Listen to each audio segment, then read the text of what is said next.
Yes, Antonio, everyday families are affected by some sort of abuse, whether it be mentally, emotionally, physically, or sexually.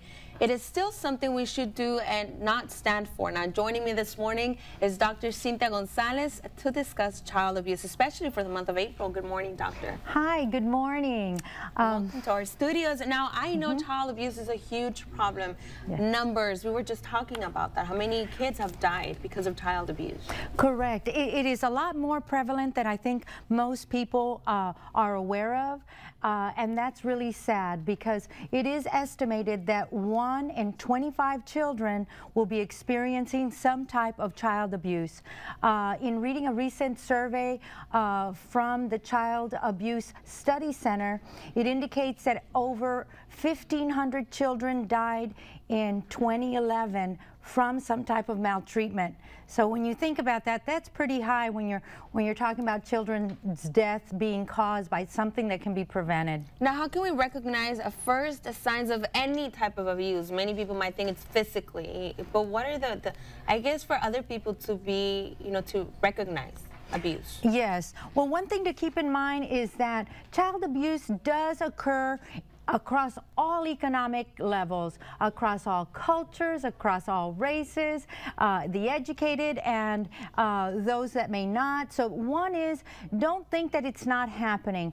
And it's always something that I think that we're afraid to talk about, but we really shouldn't. So we need to look at the signs. And I know that many people live very private lives and we kind of don't want to look at our neighbor and even think about those things. But we do need to open our eyes, and we do need to understand that there are some signs that you need to look out for. One is when, and it is a duty that I think morally that we need to look for and report. So look for signs like maybe a child may be withdrawn, a child has difficulties with, communicating what they really feel and need, and look out for little signs, of course, the physical signs as well of, frequent bruising and things like that.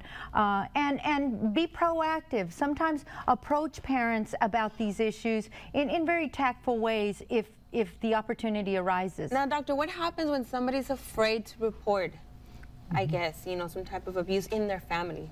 Let's say the mom or the dad.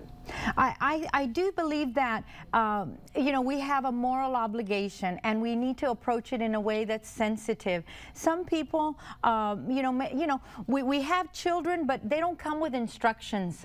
They don't. We have children and sometimes we don't know how to parent.